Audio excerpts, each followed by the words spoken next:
अच्छा, कल रात को ना ये औरत आई मेरे ख्वाब में, पूछती है कि म्यूचुअल फंड्स में ये वाले और एक्सचेंज ट्रेडेड फंड्स ये वाले, इनमें क्या फ़र्क है।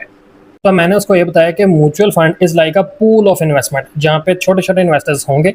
ठीक है, वो सारे अपने एक अमाउंट की कंट्रीब्यूशन देंगे, और बैंक्स जैसे कि ये वाला बैंक अल-मज़ान इन्वेस्टमेंट, वैसे बैंक नहीं होते, ये NBFCs में आते हैं, नॉन बैंकिंग फाइनेंशियल कंपनीज।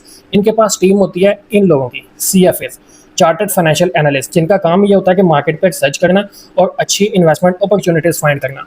अब ये म्यूचुअल फंड वाले कहते हैं कि आप हमारे पास, हमें पूल बनाते हैं इन्वेस्टमेंट का, आप लोग अपनी अपनी इन्वेस्टमेंट्स जमा करवाएं, हम अच्छी जगहों पे इन्वेस्ट करेंगे, और जो रिटर्न आएगा वो जिस इन्वेस्टर ने जितनी कंट्रीब्यूशन की होगी, हम उस हिसाब से सब इन्वेस्टर्स में डिवाइड कर देंगे प्रॉफिट।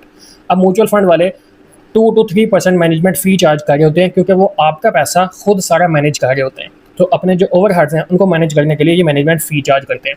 हाँ, कुछ म्यूचुअल फंड ऐसे भी होते हैं जो कि फ्रंट एंड लोड भी चार्ज करते हैं।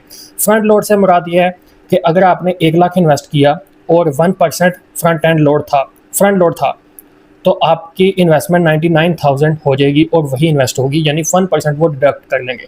हाँ, काफ़ी फंड्स में नहीं होता, जैसे मिज़ान इन्वेस्टमेंट की अगर मैं बात करूँ, इनकी अल-मज़ान इन्वेस्टमेंट्स की, तो इनका मिज़ान कैश फंड है, उसके ऊपर कोई फ्रंट लोड नहीं होता और वो लो रिस्क का फंड है। अब आते हैं दूसरे एक्सचेंज ट्रेडेड फंड के ऊपर। जैसे कि नाम से पता चल रहा है कि ये एक्सचेंज के ऊपर ट्रेड होने वाला फंड है। अब पाकिस्तान में एक्सचेंज कौन सी है? Pakistan stock exchange. अब मान लो कि मैंने 5 स्टॉक्स निकाले, OGDC, PPL, नेशनल फूड्स, फौजी फर्टिलाइज़र और हबको एनर्जी।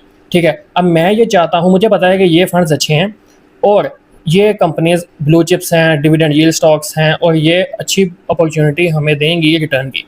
तो मैं चाहता हूँ कि लोग इस फंड में इन्वेस्ट करें। मेरा पोर्टफोलियो जिस तरह ग्रो करेगा, जिस हिसाब से कैपिटल गेन आता जाएगा, जिस हिसाब से डिविडेंड आता जाएगा, उस हिसाब से इन्वेस्टर्स को प्रॉफिट मिलता जाए। यानी कि लोग मेरे ETF में इन्वेस्ट करें, तो मैं अपने इस पोर्टफोलियो को एक्सचेंज के ऊपर लिस्ट करवा दूंगा, पाकिस्तान स्टॉक एक्सचेंज पे। तो लोग मेरे पोर्टफोलियो में इन्वेस्ट करेंगे, जैसे पोर्टफोलियो ग्रो करेगा उनकी इन्वेस्टमेंट भी ग्रो करेगी, जैसे पोर्टफोलियो लॉस में जाएगा उनकी इन्वेस्टमेंट भी लॉस में जाना स्टार्ट हो जाएगी। अब पाकिस्तान में जो अच्छे ETFs हैं वो आ जाते हैं, मैंने ये जेमिनाई से लिस्ट निकाली थी। सबसे पहले आ जाएगा महाना इस्लामिक इंडेक्स फंड, इसके अलावा JS मोमेंटम फैक्टर है, UPL पाकिस्तान इंटरप्राइज ETF है, मिज़ान पाकिस्तान ETF है, ये शरिया कंप्लाइंट की MI 30 के ऊपर बेस कर रहा होता है।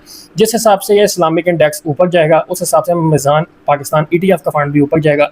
जैसे जैसे कि MI 30 नीचे आएगा, इनका रिटर्न भी नीचे आता जाएगा। मैंने अपनी तो जस्ट एक वैसे एग्जाम्पल दी थी कि मैं अपना पोर्टफोलियो रजिस्टर करवा दूँ। ऑब्वियसली ये सारे बैंक्स ही कंट्रोल कर रहे होते हैं,